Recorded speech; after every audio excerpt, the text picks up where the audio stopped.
Okay, अभी हम लोग स्टार्ट करेंगे कि रेवेन्यू स्टेटमेंट कैसे बनाया जाता है, किस तरीके से हम लोग रेवेन्यू स्टेटमेंट बनाते हैं और किस तरह से रेवेन्यू स्टेटमेंट कैसे बनता है वो हम लोग इसमें इस वीडियो में देखेंगे कि किस तरह से हम लोग रेवेन्यू स्टेटमेंट बनाते हैं। उसका हम लोग मैं एक आपको पहले फॉर्मेट लिख रहा हूँ कि वो फॉर्मेट के अलावा आपको उससे ज़्यादा कुछ भी आने वाला नहीं है। तो सबसे पहले हम लोग फॉर्मेट बना रहे हैं रेवेन्यू स्टेटमेंट का। रेवेन्यू स्टेटमेंट का अभी मैं फॉर्मेट बना रहा हूँ। तो अभी रेवेन्यू स्टेटमेंट का मैं देखो अभी बना रहा हूँ यहाँ पर। तो ये आपको दिया है, जैसे ऊपर कंपनी का जो नाम रहेगा कंपनी का नाम लिखने का मैसेज करके, जैसे एबीसी लिमिटेड है एबीसीडी, तो यहाँ पर लिखने का vertical revenue statement as on 31st March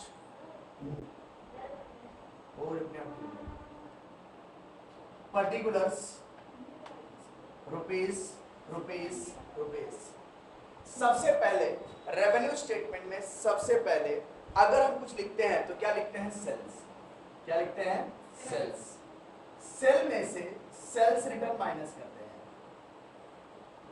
sales return बोलते हैं या रिटर्न इनवर्ड बोलते हैं इसको, return inward. These are one and the same. तो जो भी हमारा सेल रहेगा, बिजनेस की सबसे बड़ी इनकम अगर कुछ होती है तो वो सेल होती है। तो पहले हम लोग सेल से स्टार्ट करते हैं, सेल में से सेल्स रिटर्न या रिटर्न इनवर्ड को माइनस करते हैं। तो माइनस करके अपने को जो मिलता है वो क्या मिलता है? Net cell. क्या मिलता है? Net cell. इसको हम लोग लिखेंगे नेट सेल, नेट सेल से कम, नेट सेल्स। ठीक है। उसके बाद हम उसमें से लेस करते हैं। क्या लेस करते हैं? Cost of goods sold. Cost of goods sold. Cost of goods sold में सबसे पहले हमको दिया रहता है, पहला फिर से देखिए सेल। पहला सबसे पहले बिजनेस की सबसे बड़ी इनकम क्या होती है? सेल। तो हमने क्या लिखा? सेल। उसमें से लेस करते हैं सेल्स रिटर्न या रिटर्न इनवर्ड। तो माइनस करते हैं तो अपने को क्या मिलता है? Net cell. नेट सेल में से लेस करते हैं cost of goods sold. Cost of goods sold में सबसे पहले हम लोग opening stock of raw material, अगर रॉ मटेरियल दिया रहेगा तो opening stock of raw material, raw material आने के चांसेस कम होते हैं, लेकिन मैं लिखूंगा पूरा आपको बताऊंगा। Raw materials, opening stock of raw material जो भी रहेगा यहाँ लिखेंगे, उसमें हम लोग ऐड करते हैं, क्या ऐड करते हैं? Purchase of raw material. Purchase of raw material, raw material add, purchase of raw material add करते हैं। उसमें हम लोग ऐड करते हैं carriage inward, carriage inward, freight inward, ये ऐड कर देते हैं। ठीक है। कैरियर मतलब गुड्स को अंदर लाने का भाड़ा, फ्रेट इनवर्ड का भी मतलब वही होता है, गुड्स को अंदर लाने का भाड़ा, फ्रेट का। तो ये से हम लोग तीनों चारों को ऐड करते हैं। उसमें से हम लोग लेस करते हैं, क्या लेस करते हैं? Closing stock of raw material. Closing stock of raw material minus कर देते हैं, ये माइनस कर देते हैं तो अपने को मिल जाता है रॉ मटेरियल कंज्यूम। ये हमें मिला raw material consume, raw material consume. इसको हम लोग क्या बोलते हैं? Raw material consume. इसको हम लोग रॉ मटेरियल कंज्यूम बोलते हैं। उसके बाद वेजेस, जितने भी फैक्ट्री से रिलेटेड खर्चे हैं, वेजेस कहाँ दी जाती है? फैक्ट्री में। बराबर है। Wages, factory expense, lighting and heating,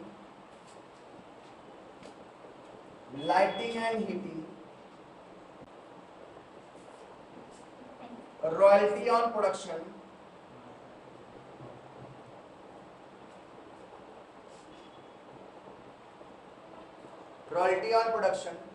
factory rent,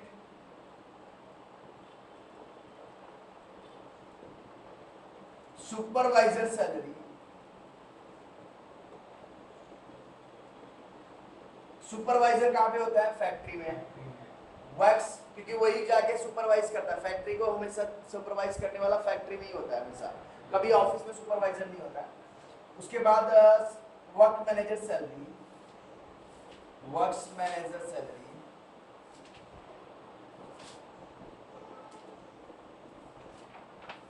उसके बाद फैक्ट्री रेट एंड टैक्सेस,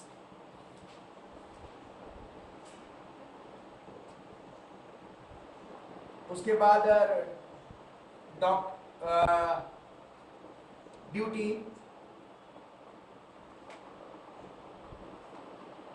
बराबर जितने भी और भी फैक्ट्री से रिलेटेड जितने भी खर्चे रहेंगे वो सारे खर्चे इसमें आते हैं।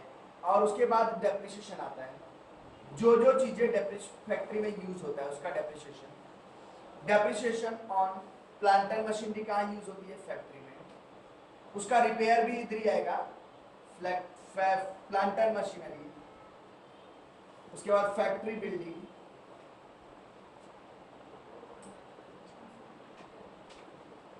Loose tools. लूज टूल्स का मतलब होता है रेंच, पाना, पकड़, हथौड़ी। ये कहाँ यूज होता है? फैक्ट्री में।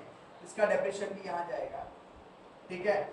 और जितने भी चीजें हैं, जितने भी फैक्ट्री में यूज होने वाली चीजें हैं उनका डेप्रिसिएशन यहाँ लिखेंगे। उसके बाद repairs to factory, repairs to factory,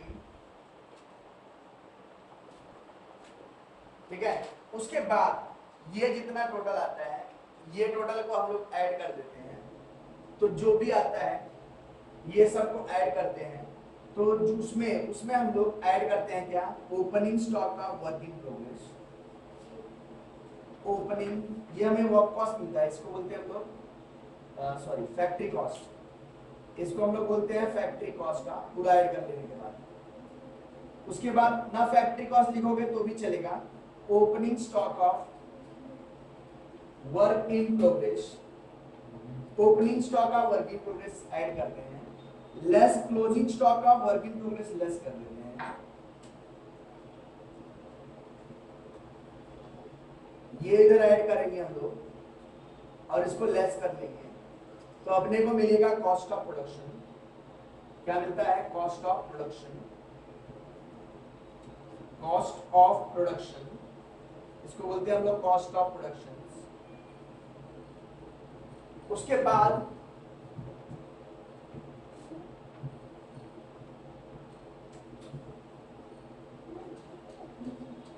cost of production के बाद हम लोग opening stock of finish goods, इसमें हम लोग ऐड करते हैं opening stock of finish goods. Opening stock of finish goods जितना रहेगा इसमें ऐड कर देंगे। मैं यहाँ लिखता हूँ, इसको पढ़ा देता हूँ आगे, इसमें बनाने की जरूरत नहीं है। ये आएगा opening stock of finish goods.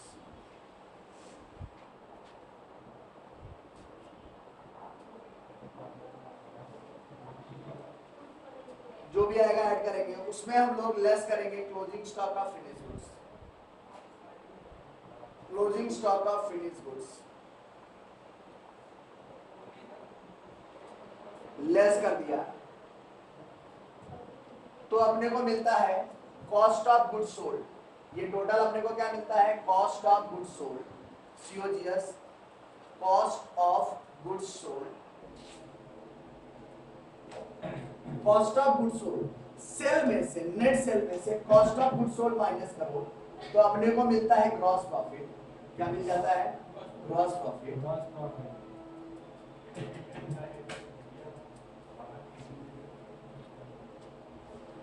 Gross profit, ये अपने को ग्रॉस प्रॉफिट मिलेगा। फिर से एक बार देखो, सबसे पहले हम लोग लिखते हैं सेल, उसमें से सेल्स रिटर्न माइनस करते हैं तो अपने को क्या मिलता है? Net sale. उसमें से माइनस करते हैं कॉस्ट ऑफ गुड्स सोल्ड।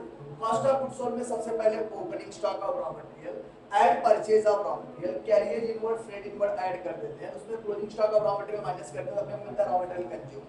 उसके बाद फैक्ट्री से रिलेटेड जितने भी खर्चे हैं, वेजेस हो गया, उसके बाद फैक्ट्री रेंट हुआ है, लाइटिंग एंड हीटिंग हो गया, रॉयल्टी एंड प्रोडक्शन हो गया, फैक्ट्री रेंट हो गया, सुपरवाइजर सैलरी हो गया, वर्क्स मैनेजर सैलरी हो गया, फैक्ट्री रेंट एंड टैक्सेस हो गया, ड्यूटीज एंड टैक्सेस हो गए, बराबर, कस्टम ड्यूटी हो गए, कस्टम ड्यूटी,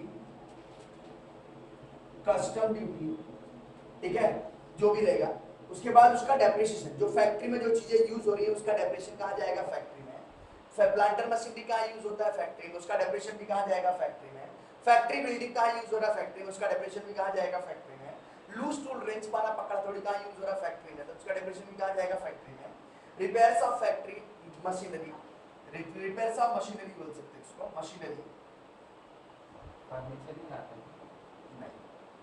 उसके बाद ये सब कहाँ पे आता है? फैक्ट्री में। उसमें हम लोग ऐड करते हैं, ये हमें इसको हम लोग बोलते हैं फैक्ट्री कॉस्ट। अगर ये टोटल कॉस्ट को ऐड कर दिया जाए, इसको क्या बोलेंगे हम लोग? Factory cost. उसमें हम लोग ऐड करते हैं opening stock of finish goods, less करते हैं closing stock of finish good, तो अपने को मिलता है कॉस्ट ऑफ प्रोडक्शन। क्या मिल जाता है? Cost of production. उसमें opening stock of finish goods add करते हैं, closing stock of finish good less करते हैं, तो अपने को मिलता है कॉस्ट ऑफ गुड्स सोल्ड। अब ये जो बाहर कॉस्ट ऑफ गुड्स सोल्ड मिला, ये सेल में से कॉस्ट ऑफ गुड्स सोल्ड अगर माइनस करते हैं तो अपने को क्या मिलता है? Gross profit. अब उसमें हम लोग ऐड करते हैं, क्या ऐड करते हैं? Operating profit. ऑपरेटिंग प्रॉफिट मतलब बिजनेस से प्रॉफिट जो मिलता है। ऑपरेटिंग प्रॉफिट में दो ही आता है, एक तो डिस्काउंट रिसीव, क्योंकि बिजनेस का ही डिस्काउंट हमको मिलता है। हम परचेज करने जाते हैं तो कैश डिस्काउंट वगैरह हमको मिलता है, तो हमारे लिए फायदा होता है, तो ऑपरेटिंग है बिजनेस का। और discount receive, commission receive, commission receive, ये दो हमारा क्या होता है?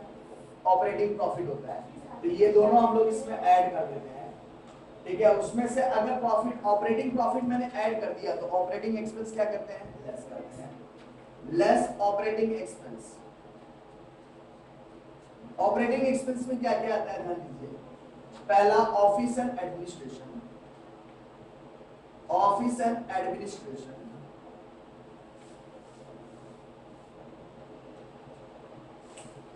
ओवरहेड, ओएच मतलब overhead, office and administration overhead, office से रिलेटेड जितने भी खर्चे हैं, ऑफिस से रिलेटेड जितने भी खर्चे हैं वो सब किसमें आते हैं? Office and administration overhead. उसके बाद पहला salary, printing and stationery, office expense, office rent, office expense, sundry expense, journal expense,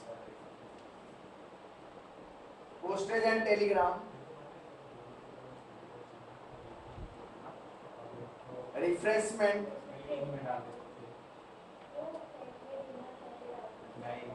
ठीक है। तो salary, printing, office, office expense, travelling expense, travelling, office travelling, office travelling expense. उसके बाद उसके etcetera बाद और जितने भी इससे रिलेटेड, सैलरी हो गया, प्रिंटिंग स्टेशनरी हो गया, ऑफिस रेंट हो गया, ऑफिस एक्सपेंस हो गया, टेलीफोन चार्जेस, टेलीफोन चार्जेस, बराबर है, office bill, light bill, office light bill, बराबर। इंपोर्ट एक्सपोर्ट सेलिंग, ये सब जितने भी हैं, अब यहाँ बता दो, ये सब जितने भी हैं, ये इससे ज्यादा आपको आने वाला नहीं है। ये सब आपका जो जितना है उसमें डेप्रिसिएशन, उसका डेप्रिसिएशन। अब ऑफिस में क्या क्या यूज होता है? कंप्यूटर, और क्या यूज होता है? फर्नीचर। तो ऑफिस में क्या यूज होता है? फर्नीचर और दूसरा कंप्यूटर। इसका डेप्रिसिएशन कहाँ जाएगा? ये ऑफिस में चला जाएगा, समझा? Repairs of computer, repairs of computer, furniture और computer, repair of computer, repairs of computer and furniture, दोनों का रिपेयर कहाँ पे आता है? ऑफिस में, ठीक है। तो ये आपके ऑफिस से रिलेटेड जितने भी खर्चे हैं, ये ऑफिस से रिलेटेड जितने भी खर्चे कहाँ पे आते हैं? Office and administration. इसको पूरा ऐड करके बाहर निकाल देते हैं, ठीक है। उसके बाद आता है बी, सेलिंग एंड डिस्ट्रीब्यूशन। क्या आता है? सेलिंग एंड डिस्ट्रीब्यूशन, हेडिंग डालते हैं हम लोग, selling and distribution overhead. Sale से रिलेटेड जितने भी खर्चे होते हैं, सेल से रिलेटेड जितने भी खर्चे होते हैं, जैसे एडवर्टीजमेंट बेचने के लिए किया जाता है, कैरियज आउटवर्ड, गुड्स को बाहर ले जाने का भाड़ा, तो गुड्स को बाहर क्यों लेके जाते हैं? बेचने के लिए, बराबर है। Import and export. Travelling expense, salesman commissions,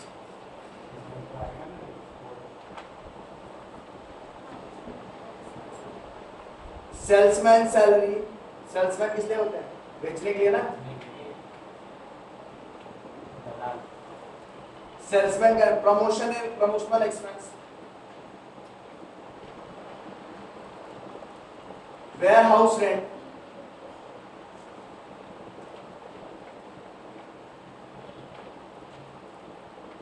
showroom rent, ठीक है, शोरूम रेंट। फिर से एक बार देख लीजिए, फिर से एक बार देख लीजिए, टिक निकालो। पहला सेल्स दिया हुआ है, उसमें से लेस करेंगे सेल्स रिटर्न या रिटर्न इनवर्ड, माइनस करेंगे तो अपने को क्या मिलेगा? Net sales. नेट सेल ध्यान देना सब लोग यहाँ पर। उसके बाद cost of goods sold, cost of goods sold में पहला opening stock of raw material, उसमें हम लोग ऐड करते हैं purchase of raw material, carriers inward, freight inward, less from closing stock of raw material. अगर हम लोग माइनस करते हैं तो रॉ मटेरियल कंज्यूम मिलता है, उसमें वेजेस, उसके बाद फैक्ट्री से रिलेटेड जितने भी खर्चे सब इधर आते हैं, wages, factory expense, lighting expense, heating, उसके बाद royalty on production, factory rent, supervisor salary, work manager salary, factory rent and taxes, duty, custom duties, ये, उसके बाद उसका डेप्रिसिएशन, फिर उसके बाद repairs of machinery, loose tools, जो भी ये सब इधर आएंगे।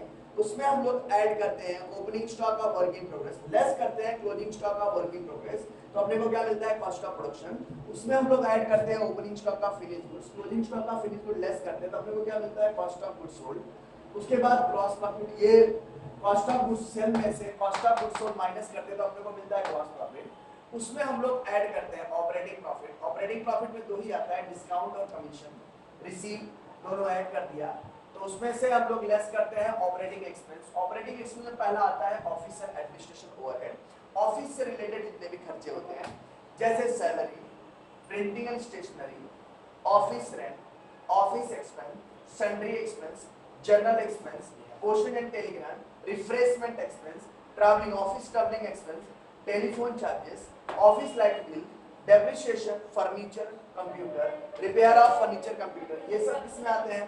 ऑफिस एंड एडमिनिस्ट्रेशन में ऐड करके यहाँ लिखा है। उसके बाद आता है सेलिंग एंड डिस्ट्रीब्यूशन, मतलब सेल से रिलेटेड जितने भी खर्चे हैं। पहला advertisement, carriage outward, travelling expense, salesman commission, salesman salary, promotional expense, warehouse rent. अब मैं इधर का रफ करता हूँ, इधर का मैं रफ कर देता हूँ।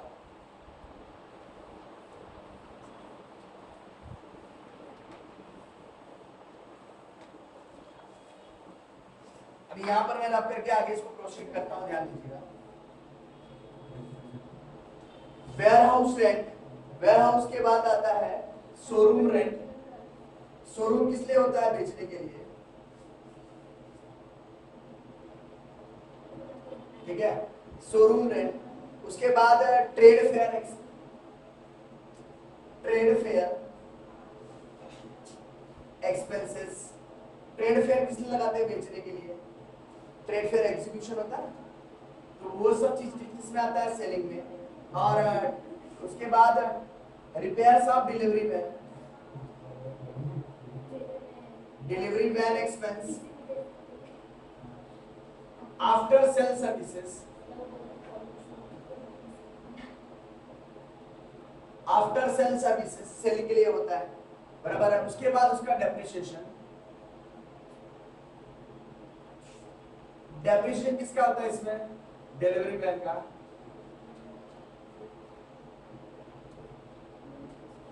ये अगर ऐड कर दिए जाते हैं, यहां लिखते हैं। उसके बाद फाइनेंस एक्सपेंस,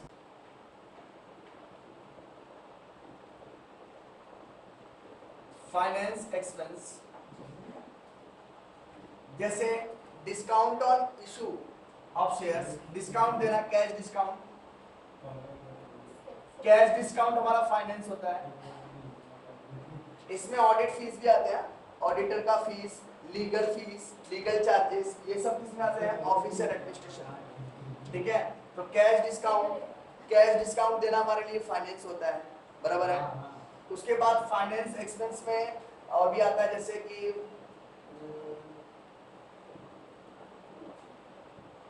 क्रेडिट डिस्काउंट, नहीं, कैश डिस्काउंट आ गया।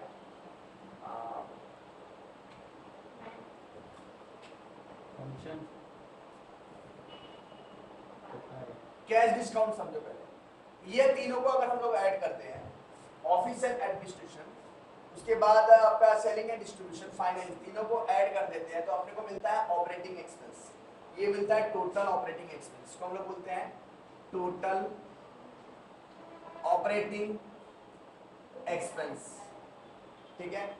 अब ये और टोटल ऑपरेटिंग एक्सपेंस जो आया हमारा, ये ग्रॉस प्रॉफिट में इसको ऐड करके जो इसमें आया, इसमें से हम लोग इसको माइनस कर देते हैं ऑपरेटिंग एक्सपेंस, तो अपने को मिलता है ऑपरेटिंग प्रॉफिट बिफोर इंटरेस्ट। इसको क्या बोलते हैं हम लोग?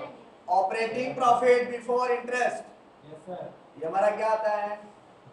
Operating profit before interest.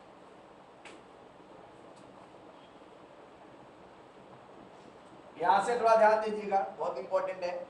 Operating profit before interest, हमको ये प्रॉफिट मिला, उसमें से हम लोग लेस करते हैं क्या? इंटरेस्ट। इंटरेस्ट कई तरह के होते हैं, bank interest, bank loan interest भी हो सकता है, बराबर, इंटरेस्ट ऑन बैंक लोन भी हो सकता है, इंटरेस्ट ऑन डिबेंचर भी हो सकता है, डिविडेंड भी हो सकता है। नहीं, क्या? इंटरेस्ट हो सकता है, इंटरेस्ट ऑन बैंक लोन जो इंटरेस्ट पर हम लोग पे करते हैं, interest on financial institutes,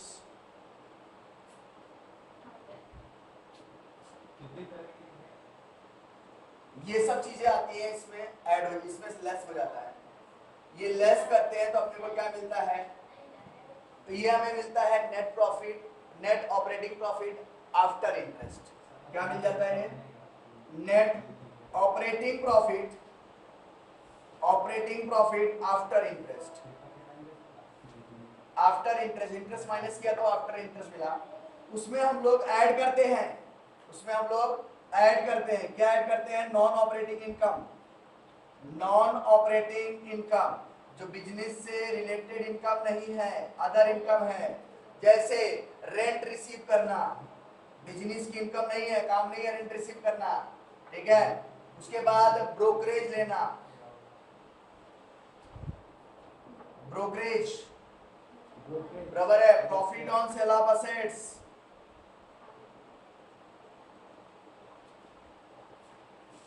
interest receive करना,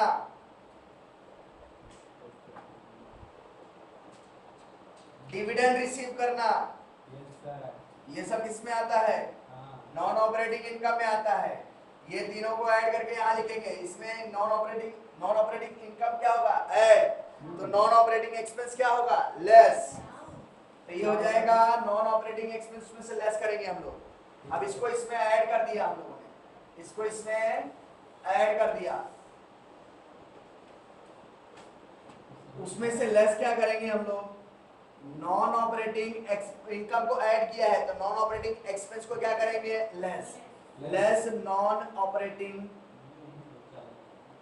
एक्सपेंस। नॉन ऑपरेटिंग एक्सपेंस का मतलब ये है कि जैसे जैसे नॉन ऑपरेटिंग एक्सपेंस का मतलब होता है loss on sale of assets, assets बेचकर हमको लॉस हो गया, loss by fire, loss by fire, आग लग गई, ये बिजनेस का ऑपरेटिंग एक्सपेंस नहीं है।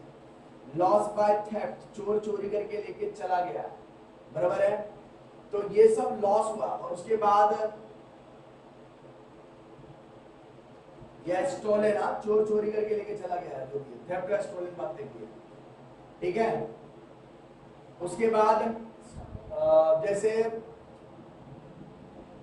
RDD, reserve for doubtful debt, ये बिजनेस से रिलेटेड खर्चे नहीं है।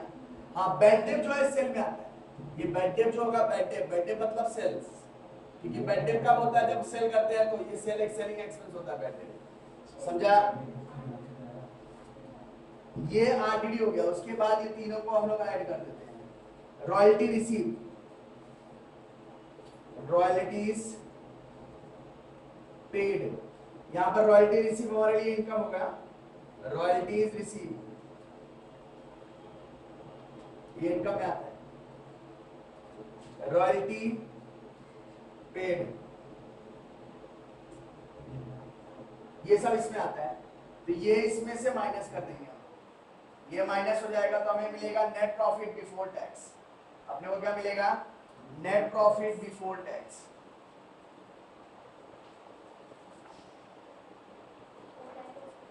उसमें से लेस करेंगे हम लोग क्या? Tax.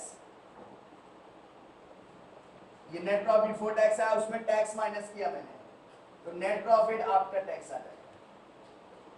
Net profit after tax, ये हो गया, ये हमारा रेवेन्यू है, इट इज आवर रेवेन्यू। तो रेवेन्यू का स्टेटमेंट यही होगा, पहला हम लोग सेल लिखते हैं, पहला हम लोग लिखते हैं सेल, उसमें से सेल्स में से माइनस करते हैं तो अपने को क्या मिलता है? Net sale. उसमें cost of goods sold minus करते हैं। कॉस्ट ऑफ गुड्स सोल्ड में जैसे opening stock of raw material, purchase of raw material, carriage inward, freight inward add करते हैं, closing stock of raw material minus करते हैं, तो अपने को क्या मिलता है? Raw material consume. उसके बाद फैक्ट्री से रिलेटेड वेजेस हो गया, प्रोडक्टिव एक्सपेंस हो गया, फॉर्मेशन प्रोडक्टिव एक्सपेंस हो गया। उसके बाद ये फैक्ट्री से रिलेटेड जो रॉयल्टी हो गया, रॉयल्टी और प्रोडक्शन हो गया, प्रोडक्शन बराबर है। उसके बाद वर्क मैनेजर सैलरी हो गई, सुपरवाइजर की सैलरी हो गई, बराबर है, मैनेजर की सैलरी हो गई, वर्क्स मैनेजर की सैलरी हो गई। उसके बाद जितने भी और भी डेप्रिसिएशन वगैरह है ये सब फैक्ट्री से, factory lighting, factory heating, coal and gas, lighting and heating, तो जितनी भी चीजें हैं वो सब किसमें आते हैं? फैक्ट्री में आते हैं। वो अगर ऐड करते हैं तो उसके बाद हमें मिलता है वर्क कॉस्ट। उसमें ओपनिंग स्टॉक फैक्ट्री कॉस्ट मिलता है, उसमें हम लोग ऐड करते हैं opening stock of work in progress, उसमें से माइनस करते हैं closing stock of work in progress, तो अपने को मिलता है cost of goods sold, cost of production मिलता है। उसमें हम लोग ऐड करते हैं opening stock of finish goods, closing stock of finish good less करते हैं तो अपने को मिलता है कॉस्ट ऑफ गुड्स सोल्ड। अब ये नेट सेल में से, नेट सेल जो आया था हमारा, नेट सेल में से cost of goods sold minus करते हैं, ग्रॉस प्रॉफिट आता है। उसमें ऑपरेटिंग प्रॉफिट को ऐड करते हैं, ऑपरेटिंग प्रॉफिट तो ही होता है डिस्काउंट रिसीव कमीशन, इसमें ऐड कर दिया तो आपको मिलता है। तो और ऑपरेटिंग प्रॉफिट को ऐड किया और ऑपरेटिंग एक्सपेंस को क्या करेंगे? लेस करेंगे। तो उसमें ऑपरेटिंग एक्सपेंस में पहला आता है ऑफिस एंड एडमिनिस्ट्रेशन, ऑफिस से रिलेटेड जितने भी खर्चे हैं। उसके बाद आता है सेलिंग एंड डिस्ट्रीब्यूशन, मतलब सेल से रिलेटेड जितने खर्चे हैं। उसके बाद आता है फाइनेंस एक्सपेंस, फाइनेंस एक्सपेंस के बाद आता है ये ऐड करने के बाद, ये तीनों को ऐड कर दो, उसमें से माइनस कर देंगे तो अपने को क्या मिलेगा? Operating profit, operating profit before interest, उसमें इंटरेस्ट माइनस कर देते हैं तो ऑपरेटिंग प्रॉफिट आफ्टर इंटरेस्ट हो जाएगा। उसमें नॉन ऑपरेटिंग इनकम ऐड करते हैं, जो बिजनेस से रिलेटेड इनकम नहीं है तो वो सब ऐड करते हैं, नॉन ऑपरेटिंग एक्सपेंस को माइनस कर देते हैं तो अपने को मिलता है नेट प्रॉफिट बिफोर टैक्स। उसमें से टैक्स माइनस करते हैं तो नेट प्रॉफिट आफ्टर टैक्स। तो ये जो पूरा स्टेटमेंट है ये रेवेन्यू का स्टेटमेंट है और इससे ज्यादा आपको आने वाला नहीं है। तो these are the revenue, complete revenue statement है, ठीक है। तो अभी यहाँ पे देखिएगा, इसको कंप्लीट रेवेन्यू स्टेटमेंट है। इतना हो गया, पूरा आ गया सर, बाकी है और